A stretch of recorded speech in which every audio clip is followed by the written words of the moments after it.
Welcome to Chainguard Assemble. At this time, we ask you to take your seats and direct your attention to the screen.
Please welcome Senior Vice President of Marketing for Chainguard, Liz Egan.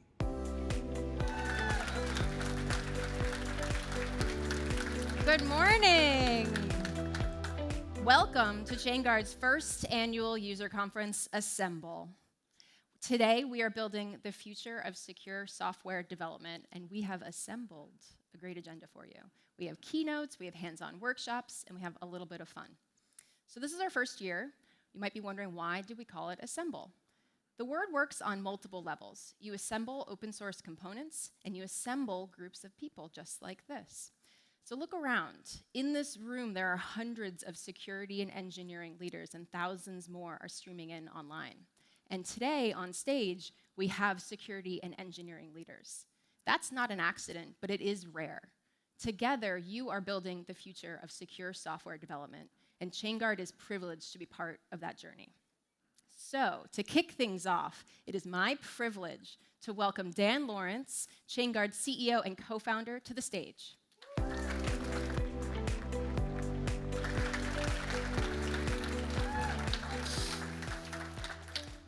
Wow. Thank you all for being here. Thanks for coming to our first ever conference, Assemble. Here at Chainguard, we believe that if you build software the right way, you don't have to sacrifice development velocity to achieve amazing security outcomes. Open source is a huge part of that. It's a huge part of all modern software development. Open source is one of the most amazing, impactful, sometimes strange phenomenons in software development history. I'm not here to tell you open source is less secure. It's more secure by any metric than any alternative, like proprietary software. But it is a little different, and managing it securely requires us to think a little differently. We believe that it's possible to build and use open source the right way, and that if you do that, amazing things can happen. And this is what we're building here at Chainguard. Open source is under attack on almost every front.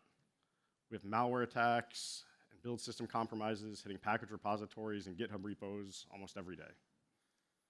Regulators are changing the way liability works for open source software, making it harder and increasing the burden on both maintainers and end users. And we have systems and tools that are getting better and faster at finding vulnerabilities in open source software. But the same systems and tools we use to keep things updated and secure are falling behind.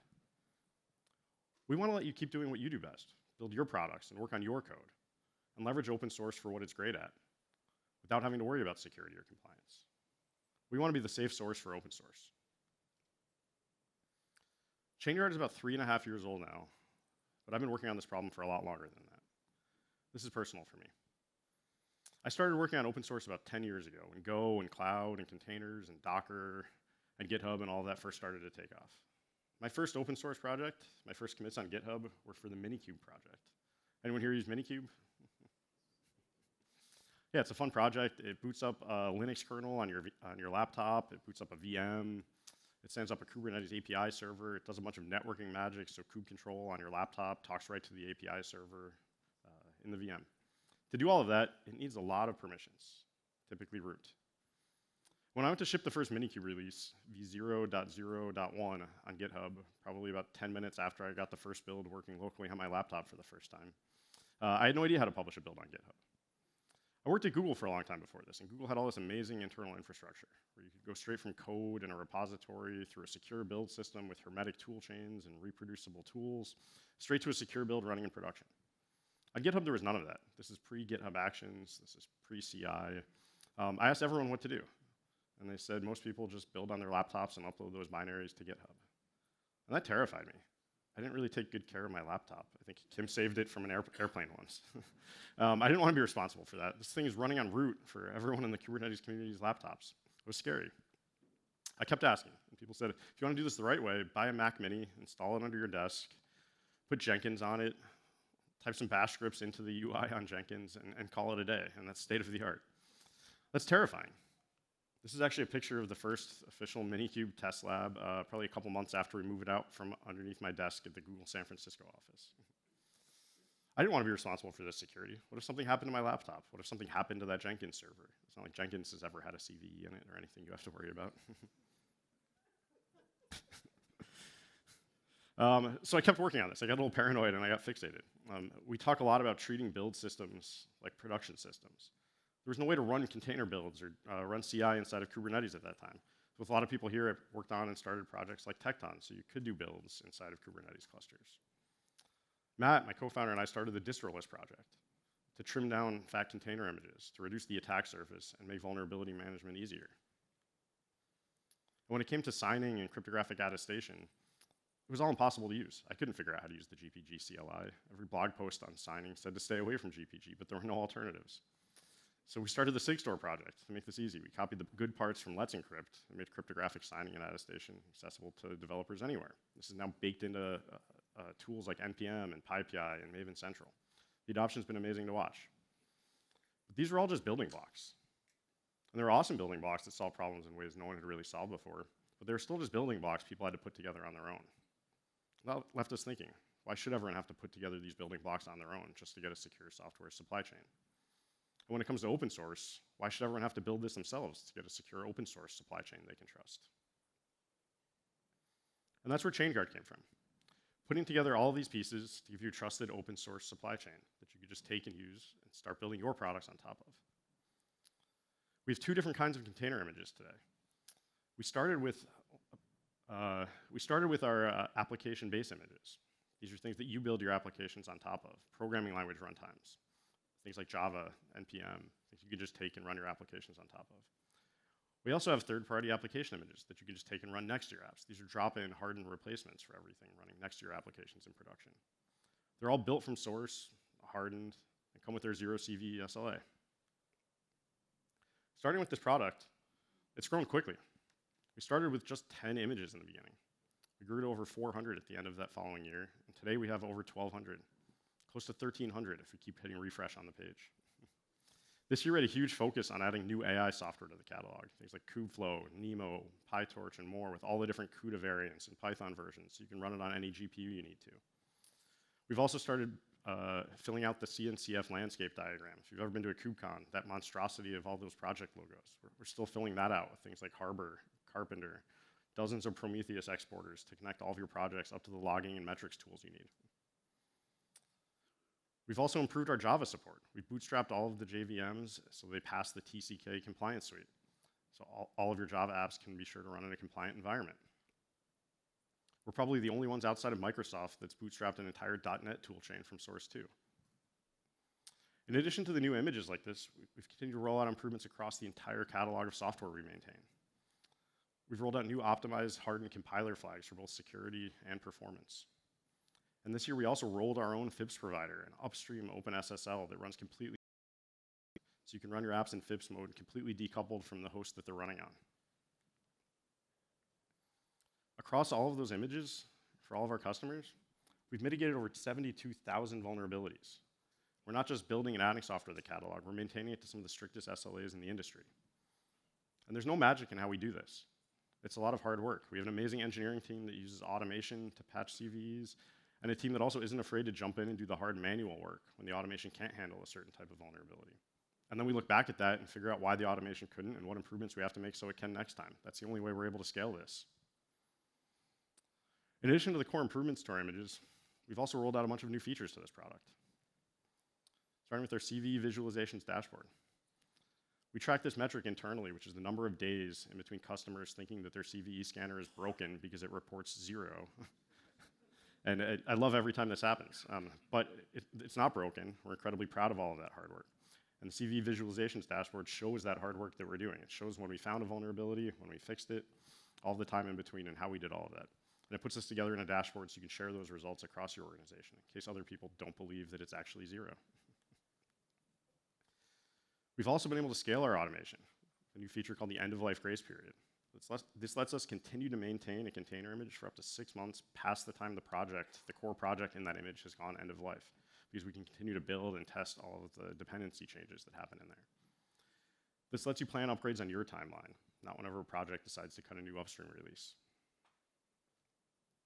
We've also started to go above and beyond just building and distributing core open source software. We've taken on the work to refactor, improve, change, and modify applications to make them fixable in cases when they weren't fixable before. This happens particularly in Java, where a lot of the cryptography has to happen at the application layer. We're fixing the unfixable here. We started with the Cassandra project, and we're about to release Spark and Kafka. If you have other projects you struggle to get FIPS compliant with, let us know. We're going to keep rolling these out. We've also added flexibility to our software automation in Factory. We jokingly call this the Domino's Pizza Builder, but we have all of this software in package format that now you can mix and match. So we're trying to take more work off of your team's plates and take on more of that last mile customization work. You can change environment variables, swap out CA certs, add Python and Java together inside of an image. More work that we can take on from you to make the image a drop-in replacement for whatever your teams are using. When you use our custom assembly feature, we handle all of that build complexity, and everything in that image is covered by our 0CV SLA. All of this innovation over the past couple of years has transformed the way our customers are building software, saving them over 288,000 engineering hours just on the CV remediation itself. That's what makes all of this work meaningful in the end. Now, it's fun for me, and probably some of you here, to nerd out on build systems and automation and CI/CD and YAML and LLMs and different ways to build Docker images creatively. But it's this savings for all of you that makes this worth doing. Our customers using this in production and getting value out of it. And this was a huge year for us there too. We went from just over 30 customers to over 150 in this past year. We're going to keep working to make our products more secure, reliable, and easier to use so you can drive more value out of them. We wouldn't be here today without all of you. So I want to give our customers in this room a huge round of applause.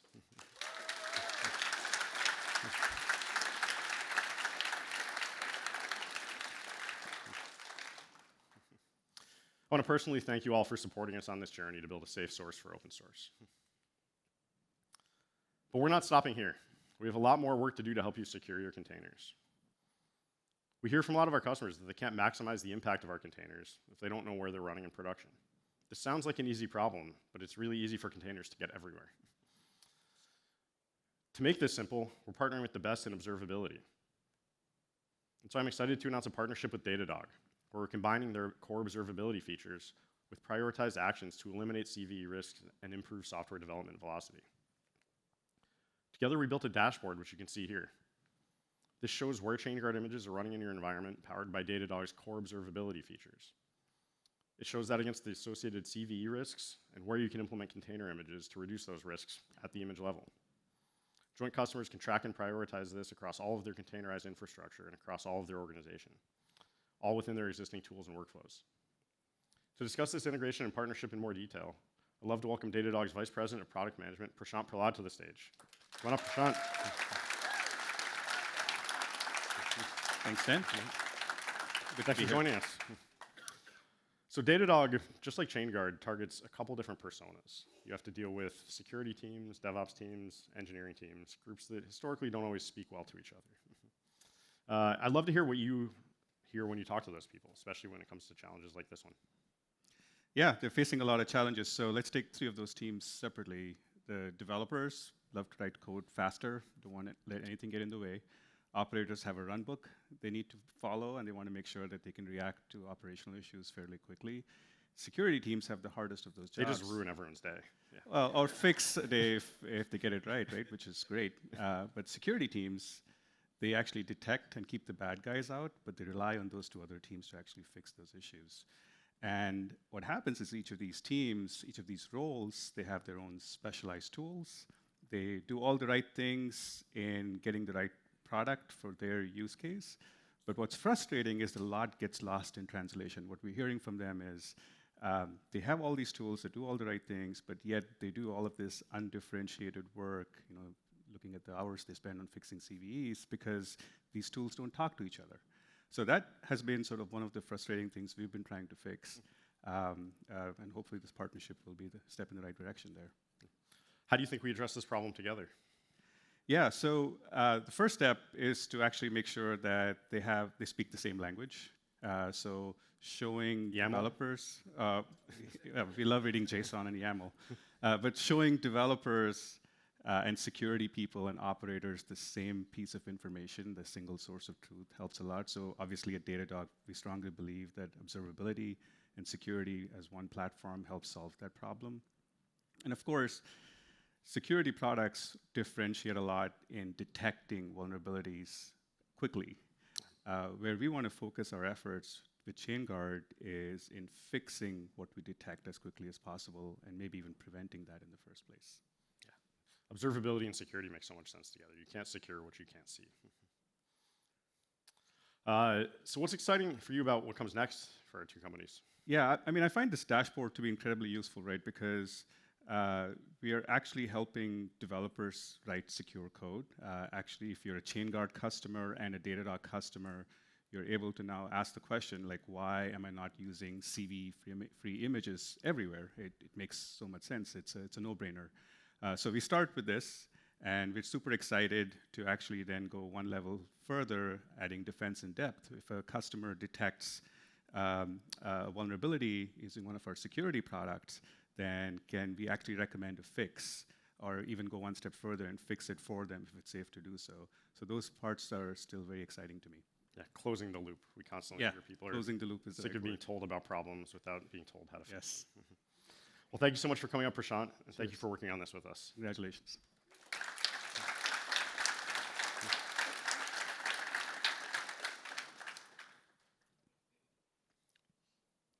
So I have a couple more exciting announcements to make today. But to help explain them and to help you understand, first I want to take a step back and explain how the industry got to where it is today and why we need a safe source for open source. Open source has been around for almost 40 years now, so why is it only now that this has become a big enough problem to bring all of us here to this room? We'll go back in time a bit to help explain this and help explain how I think we got here. I think there have been three main shifts that have occurred and kind of created a perfect storm that have provided this need for a safe source for open source. The first is that while open source has been around forever, its ubiquity within the most security-sensitive and critical industries has really only picked up in the last 5 to 10 years. The second one is that this trust gap has emerged. And that trust gap points out that there's differences in the way open source is built and distributed and the way that enterprises need to consume it. And the third final one is that attackers are paying attention to all of this.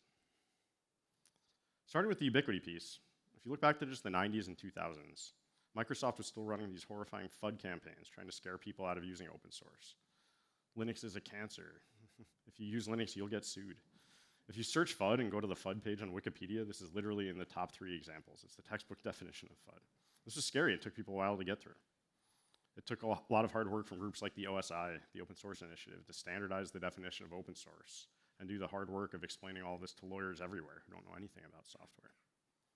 You might think this is a done deal today, but we still regularly encounter procurement teams inside of companies, probably some of the companies here in this room, that ask us to rep and warranty that there's no open source in the products that we're selling you all. All we sell is open source. We love our lawyers. But even if you got past this and you worked for some company that was willing to use open source or willing to take that risk, open source was hard to use back then. It was published in source code form and tarball dumps on email lists and FTP servers. You had to build it all yourself for whatever system you wanted to run it on. It's like going to IKEA, except in software form. Some assembly required was an understatement. To make this easier, early Linux distros appeared. The first couple were Debian and Slackware and things like this. And they started to fill that gap by providing an installable version of all of those software packages for every type of system and every processor architecture you wanted to run it on. They provided an important role to getting Linux systems up and running. Because they were doing all of those builds from source, they also started to fill a trust role there too. They were the ones curating things, making sure all the packages were tested and would work against each other. And they were building it in a secure system so you could trust the output you were getting. Because they were building from source, they could also start to pick up a lot of the vulnerability management too. They could apply patches and make sure all the CVs were patched and all of the code and binaries you got from them were also secure. But these early distros, they were never designed to keep up with the full pace of open source. Every new programming language rolled out their own package manager, where they published binaries built from source in those programming languages, and developers need ways to install the latest versions of all of that. They couldn't wait for that group to curate and pick and stay on stable versions. Developers need the most up-to-date versions of the libraries for all of these. So we saw programming language hubs like PyPI for Python and NPM for JavaScript and Maven Central for Java and Crates for Rust. And there's dozens of these. Every new programming language has its own package manager and package repository. And to keep up with that pace and give developers what they need, the most up-to-date versions of all of that software, they took out that curation step. They provide an easy-to-use interface for getting binaries, but they allow anyone to register, create an account, and upload any packages they want to. So this is where that trust gap comes from. You get the same usability, but none of the trust or security guarantees when you're keeping up with the edge of modern open source development here. The final piece that kind of combines to create a perfect storm here is that attackers are targeting open source supply chains. Now this is a good thing and a bad thing. Attackers are lazy and they target the easiest way in. But it's a bad thing because supply chains are hard to protect and the impacts can be devastating if they target these. Good or bad, this is what we're facing as an industry.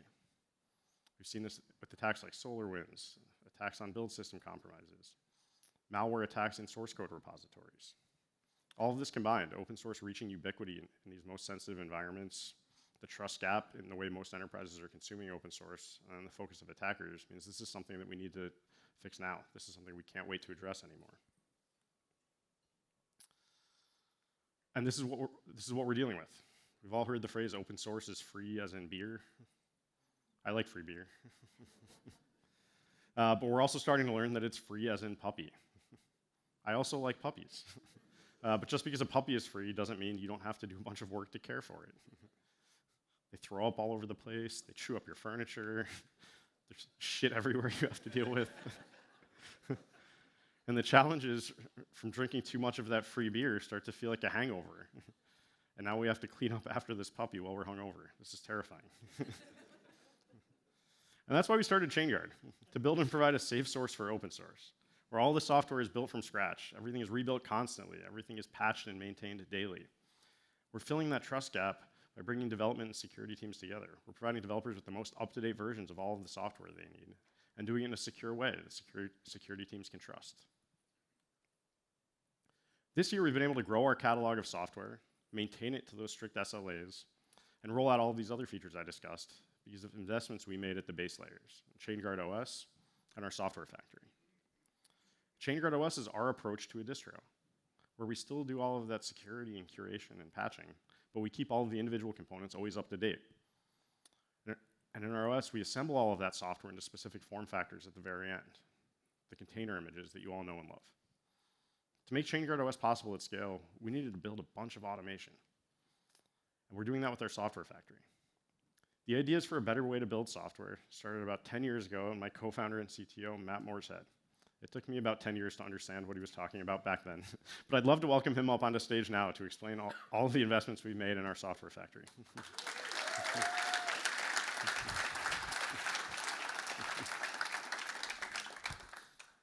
Thanks, Dan.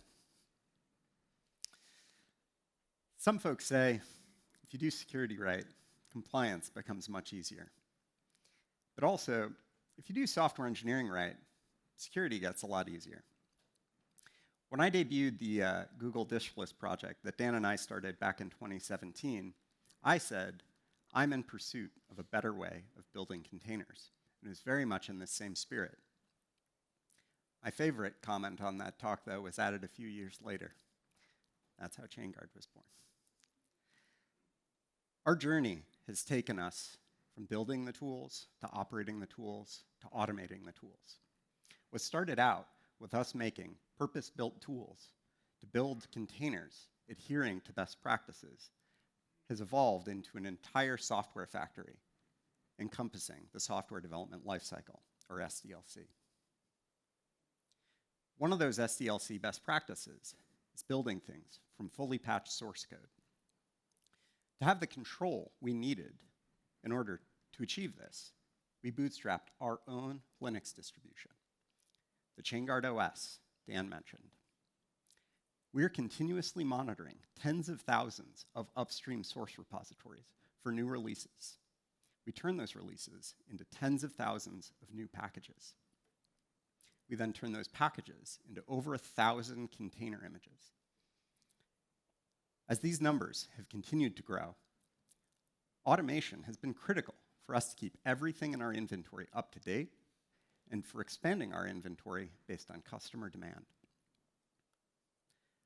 By building everything from source, we gain control over the entire supply chain, from the source code to delivering container images to our customers. When CVEs are disclosed, virtually all of them have patches available. By having control from source to user, we can make sure that nothing stands between our customers and those CVE patches. Our control and automation of the process is what enables our best-in-class CVE remediation SLA. But, true to our roots, having this control also enables us to layer in best practices to the stages of our factory, like producing minimal, signed, reproducibly built container images with attested SBOMs and SALSA provenance, as well as OS-level STIGs. Like running our package builds in minimal, hardened environments themselves. Like building with the OpenSSF compiler hardening flags when turning source into packages. As a recent practical example of how this translates directly into customer value, our adoption of the OpenSSF compiler hardening flags meant that our customers were not susceptible to CVE 2024-12085, a recent memory content exposure CVE uncovered by Google security researchers, which was mitigated by a compiler flag that isn't thrown by any of the other mainstream distributions. Similar to the evolution of factories for physical goods, like cars, our factory leverages increasingly sophisticated tooling for assembling components and automation to minimize the need for human involvement. When one of the thousands of upstream projects cuts a new release, we have automation that will automatically stage pull requests to pull that into our distribution and kick off our qualification process. When our automation detects CVEs in one of our components, they can be mitigated by adjusting its dependencies or rebuilding with the latest tool chains. It'll stage a pull request to mitigate it. If the changes produced by our automation pass through our quality gates, then it will begin to roll out to later stages, and eventually to our customers. But if the automation flags any quality issues along the way, it will halt until a human can investigate. Our factory is often so effective that we've had customers tell us that they got updated images from us before their scanners even knew that the previous version was vulnerable. If you want to hear more about the Chainguard factory, join us later today, where our VP of Engineering, Dustin Kirkland, will be doing a deep dive. 11:15 at Coastal Hub South on the 4th floor. Our investment in the factory has enabled us to scale our inventory to keep up with the accelerating onslaught of CVEs, but also to layer in best practices into the stages of our factory that make that open source safer for our customers. Now I'm going to hand things back over to Dan to talk about how we are bringing the power of the Chainguard factory to form factors beyond containers.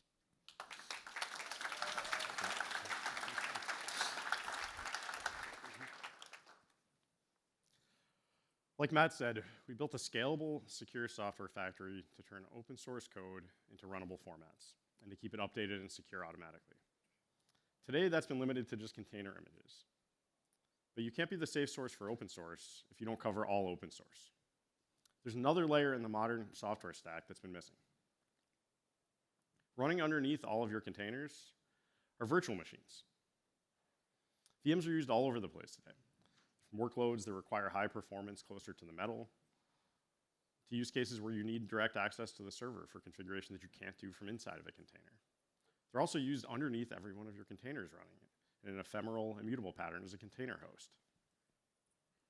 We heard from our customers that when it comes to VMs, they face the same challenges managing them that they do with containers. They're spending too much time patching CVEs, with big bang migrations from on-prem to cloud. They're updating out-of-date software, and there's no modern multi-cloud standard. Every cloud has its own solution here. It's not vendor agnostic, and people are locked in.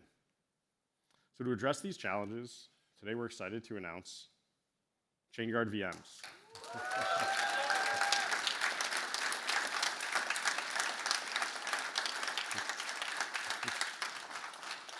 They're the first ever CVE-free virtual machine images. Everything you know and love about Chainguard containers, now with the full kernel. When we built the first version of Chainguard OS, we didn't know what to call it because it was a Linux distribution where we had everything but Linux, so we had to call it an undistro. Well, now we've added Linux, and we've made it so you can run this inside of a virtual machine. These are purpose-built, and everything is rebuilt from source daily, just like our Chainguard containers.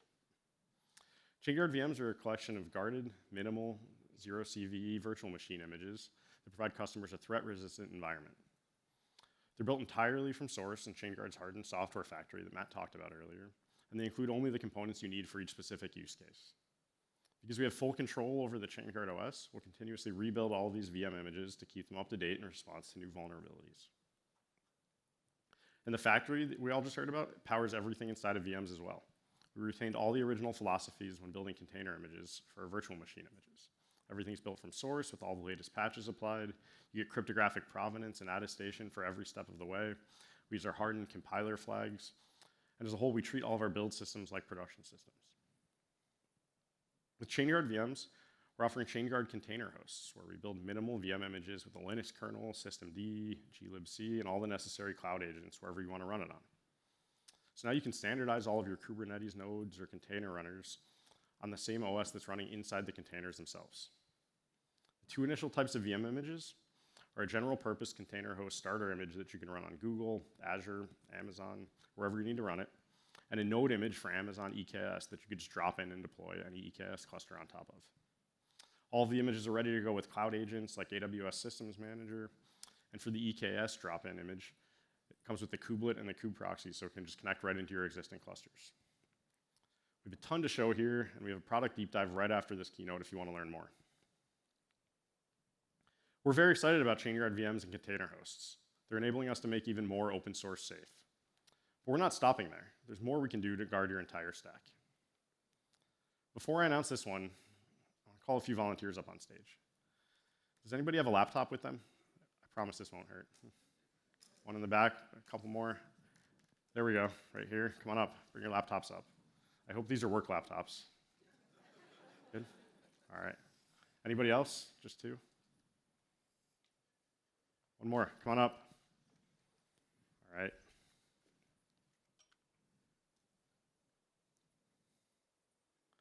Perfect. Oh, you've got some stickers on there, awesome.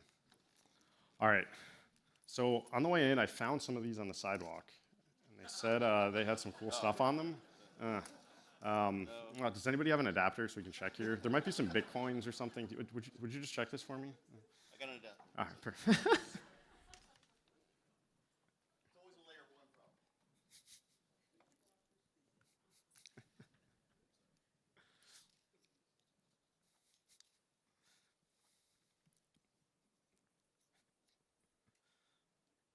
Here you go, Ryan. My boss is watching this, right? Yeah. Would your boss like it if you did this? Probably not. Okay, perfect. Yeah, we don't want to get you in trouble. This is recorded. You can stop there. You can stop there. Thank you. If this was private, we could check. Thanks for coming up, though. Yeah.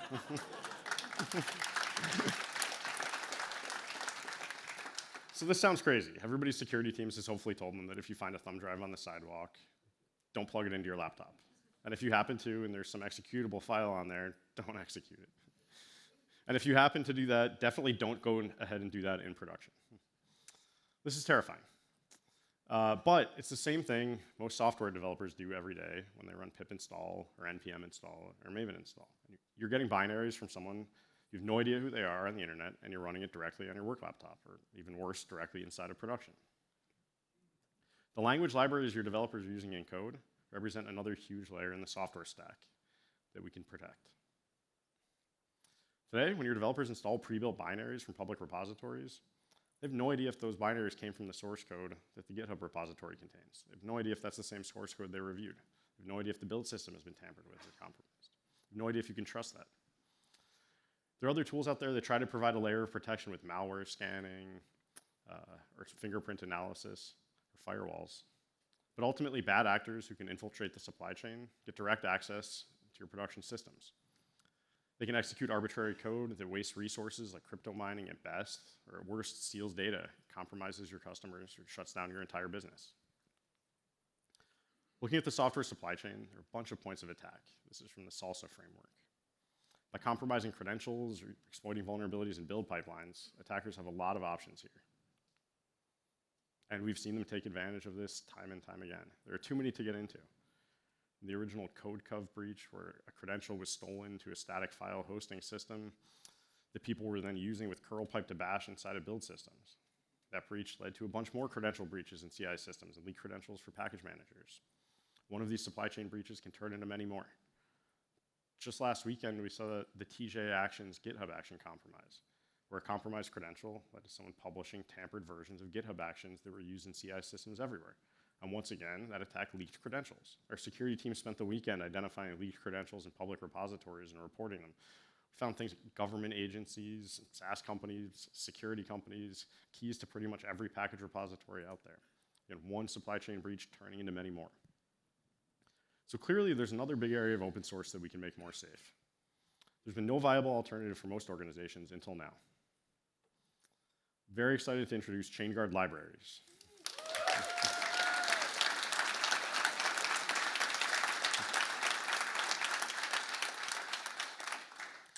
Chainguard Libraries is our new product line that provides a safe source for millions of open source language libraries.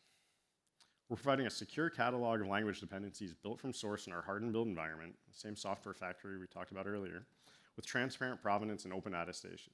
So you can be sure all of those binaries you're getting came from someone you trust, Chainguard. With Chainguard libraries, you're protected against nearly all points of attack in the software supply chain. From source to consumption, you're protected. To start, we decided to pick one of the biggest and most critical language ecosystems. We didn't start small here. We started with the entire Java ecosystem, with Chainguard libraries for Java.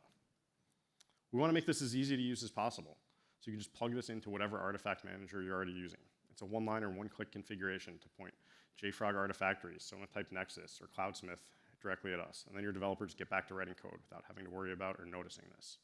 The only change is that they get all of those binaries from someone they can trust in a secure fashion. Chainguard Libraries delivers to all customers a single secure package entry point built from source, starting with all of Java.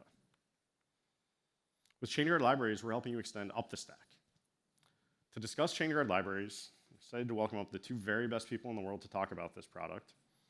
Jason Van Ziel, Chainguard Engineering Manager, co-founder of Sonatype, and creator of the Apache Maven project, and my co-founder Kim Lewandowski, creator of the SALSA framework. Welcome up.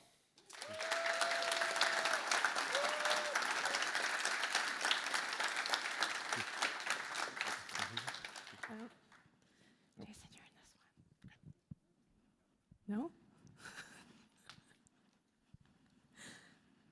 Awesome. So Jason, you are known for being a member of the Java community for a very long time, founding Sonatype, and then creating one of the most popular registries in the world. Was it all peaches and roses? Any stumbling blocks along the way? Yeah, the Maven and Maven Central projects started at the Apache Software Foundation, at ASF. It was not always an amicable story there. Many of the people who were at the Apache Software Foundation at the time were part of the HTTPD project. So it was a philosophy of building from source, They very much wanted to house ASF assets, artifacts, the ASF license. And what we proposed for Maven Central at the time was an open repository for artifacts from any project around the world using any license that they wanted to use. This was looked very dimly upon by the people who were at the ASF at the time, just given the philosophy of the foundation and how it worked. Maven stayed at the ASF, still there right now. Maven Central diverged from the Apache Software Foundation, had many homes along the way. We couldn't host it there, so it lived under my desk for a while. iBiblio managed it for a great period of time. Contigix, who was the cloud provider for Atlassian all through its history, volunteered to host it for us as well. There was a point at time that it was very difficult at the ASF, and there was a 2-week window where I was offered a job doing research in magnetic resonance, which is what I studied in school, and it almost didn't exist. I was about to walk away just because there really wasn't any way to support the infrastructure that the project required. Security was very difficult. Everyone would be horrified that the project didn't start. No one used HTTPS. We certainly didn't. To his credit, Nat Price, who was at ThoughtWorks at the time, sent us an email to the Maven PMC 2 weeks after we released the first version of Maven Central, talking about using certificates and using HTTPS, and we ignored him for many years. Maven Central did not have HTTPS until 2014. So security was a little bit difficult, and all we had was PGP at the time. Probably not any better now than it was back then. We can tell from the logs in Maven Central that almost nobody checked the signatures of any of the artifacts there. Maven was a bit different in terms of the build system. It had a set of common philosophies, common infrastructure, but explaining developer experience and common infrastructures was extremely difficult in the early 2000s. And not many projects had adopted it in the US. It has slow adoption. It picked up steam in the mid-2000s, but yeah, nobody really cared in the first couple of years of the project, which was discouraging at the time. So a bit of a slow start, and then you were working on solutions at Sonatype. You got some traction at large enterprises, including Walmart. Talk to us about like what worked, what changed, how did they see the light? Sure. So Java became very popular for Fortune 1000 companies. There's a ton of work Sonatype was doing. We started out as a training and consulting company. The Java language was relatively easy to use, portable runtime. A huge number of open source projects became available. There was the Apache Jakarta project. This was 25 years ago, lots of projects that most people probably don't remember, but Turbine, Velocity, Struts, all of the big data projects that started there, Hive, Hadoop, HDFS, JBoss, Codehouse, Spring came up in the early 2000s as well, which made Java very popular, and microservices. This became a huge dependency chain problem. It really wasn't tenable for any organization to try and build all of these projects from source. They're on the order of 100, 200 in these dependency chains. So Maven became adopted to try and manage the dependency chain problem, and Sonatype was founded in 2008. Brian Fox and a lesser-known founder named Thomas Cerniak. We made the first version of the Nexus repository manager. We created the OSS portal that people use now today to publish artifacts to Maven Central. So more projects started using it. There was a virtuous cycle of the creation of open source projects, the consumption of open source projects. My time at Walmart, they experienced the same growth on the Java side, innumerable projects using Java, immense complexity internally. Maven was adopted. They used all forms of repository managers, and they had also connected them to production. So they were building provisioning and workflow systems that were using Maven repositories to actually provision their production runtimes. But the large oversight there was there's a lot of what I call reportware for security. Nobody was looking at these reports. Nobody was really fixing anything. And it was a great oversight in the open source communities as well, but certainly inside large organizations. So your mission is well aligned with what we're trying to do here at Chainguard. Why is Chainguard exciting to you? So I've had many work lives at this point. I was in open source. I left about 10 or 15 years ago, a life in... Right when Dan started. Right when Dan started. I will be soon 55, so yes, I've been doing this for quite a while. But there was, trying to think back to where it was. In those lives that I had, doing robotics, doing automation, I wanted to come back to software. And when I was looking around in the last few years where I could try and have the most impact and the problems that I thought had grown over time as a result of some of the ecosystems that I was involved with, it looked to me like Chainguard was situated to be one of the only companies that would actually be able to help with this problem. So again, people looking at reports and trying to fix security problems is not really anything that developers are interested in. It's very difficult for companies to manage.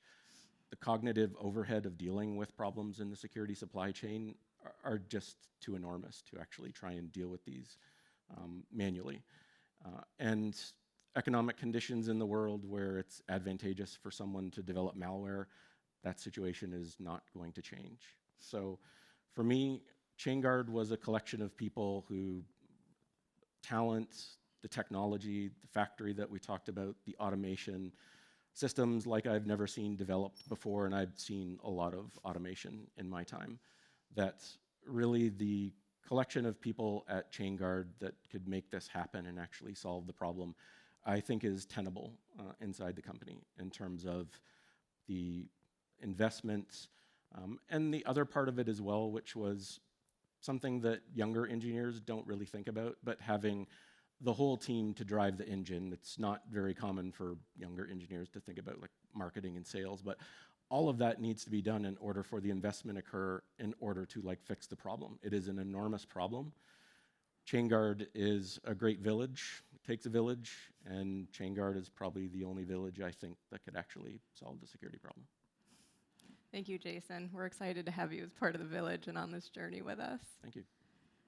So now we're going to hand it back to Dan to wrap things up. Oh, wait, I had one more question. Oh, my goodness. So something that Dan taught me early in my career is that a product wasn't real, such as Chainguard libraries, unless you had an internal project code name for it. We have one. Could you tell the audience about this? I can. So the product name on the outside world is Chainguard Libraries. It was shortened internally to Chainguard Libbies. It then became Chibis, and it is pronounced Chibis. Thank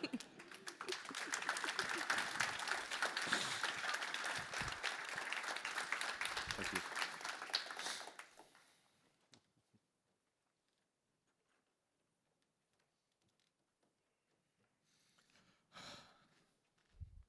That was amazing.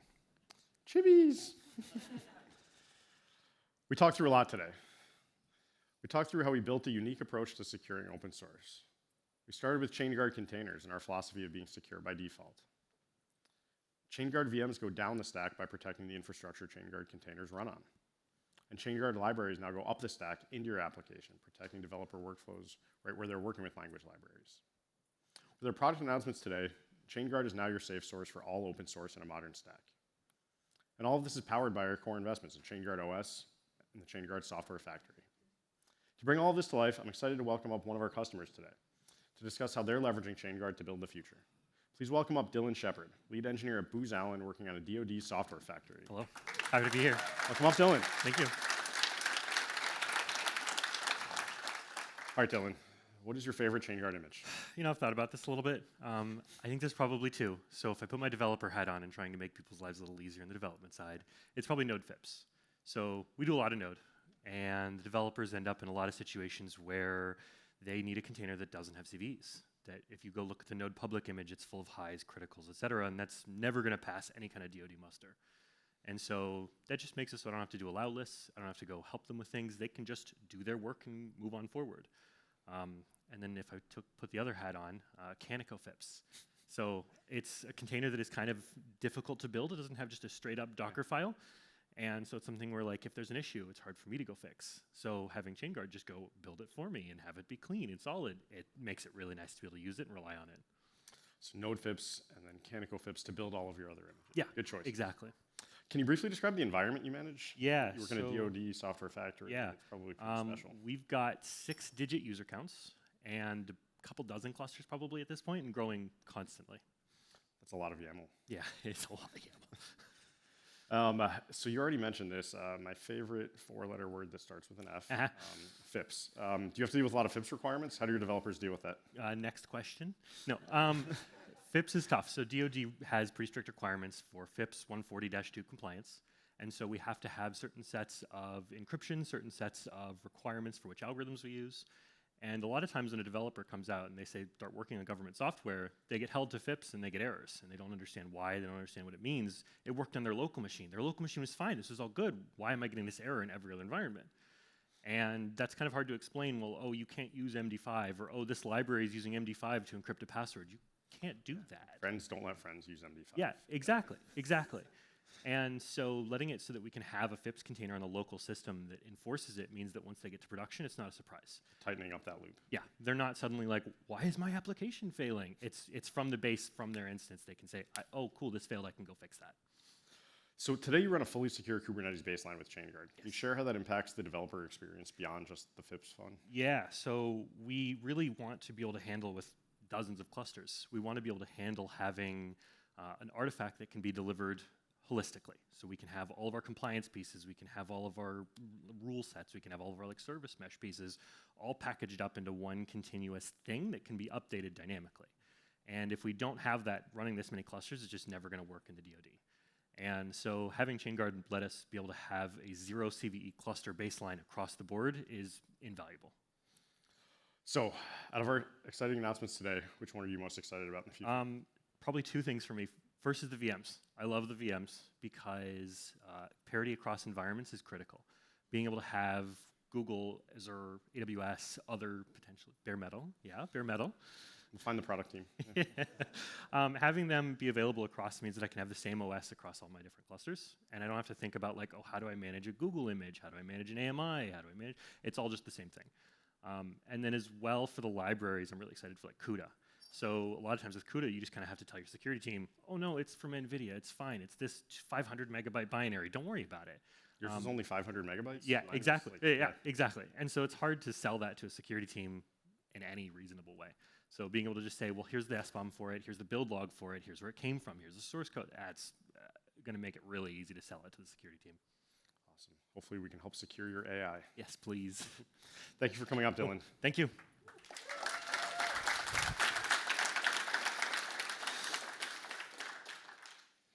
So before I pass things back over to Liz to wrap us up, I want to summarize what we just went through today. You can't be the safe source for open source if you don't cover all of open source. And today we took a huge step forward in doing that. We're doing more of the things that we think we're the best at, and more of the things that we think will drive you all value in the future. I said up front this is personal. I think this is one of the most important security challenges that's gone unsolved in the industry for a long time. This is something that I'd be working on with or without Chainguard sitting in a basement somewhere. But this is so much more fun to work on here with all of you at Chainguard. One of my favorite quotes is, we do these things not because they are easy, but because we thought they would be when we started. A lot of Chainguard started that way, but not all of it. We knew a lot of this was going to be hard, and we're ready to keep doing that hard work to bring you all even more value. I can't wait to see what you all build with our new Chainguard products. Welcome back up, Liz, and wrap things up. Amazing. All right, how incredible were those announcements? If you can believe it, this is just the start of an amazing day. Right here, you can see the agenda for the rest of the day. Immediately after this, we have breakouts. You should have a printed agenda in the bag when you arrived, or else there'll be some digital screens that you can refer to for the rest of the day. Also, in addition to great content, make sure you stop by our expert stations. You can learn more about the products. Grab your swag. This is our first conference, so we have Founders Edition swag. That means it's the good stuff, so make sure you get some. And then we'll have a networking lunch around noon. Before we all head out, though, you may be wondering, reflecting on these announcements, you may be thinking, well, what does this mean for me? It means that if you can dream it, you can build it. That's what it means for you personally, and we know that because you told us. So we're going to show one more video before we go to breakout sessions.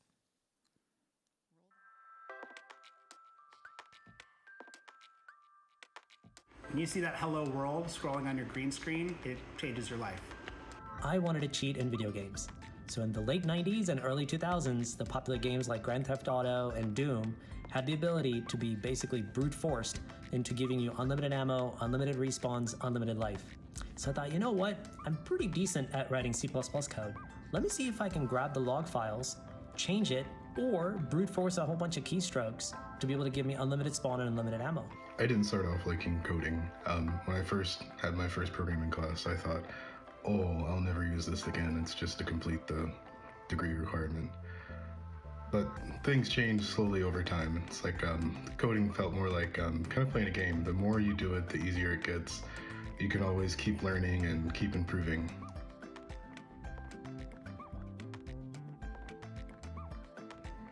Writing code makes me feel smart. Makes me feel like I belong. The computer doesn't really care who I am or what I look like or anything else about me, just that it's right. I feel like I'm my best self when I write great code. Coding really makes me feel like I'm building something, like I'm creating something new that hasn't been done before, that hasn't been created before. It's this brand new thing that I've done, that I get to create, and it's really special, I think, to be able to do that. You really do get like the full spectrum of emotions when you're writing code. I mean, just like euphoria when you fix a bug or you finally figure something out, the frustration when like things just aren't working as you want them to and you don't know why, but it's kind of just all part of the fun.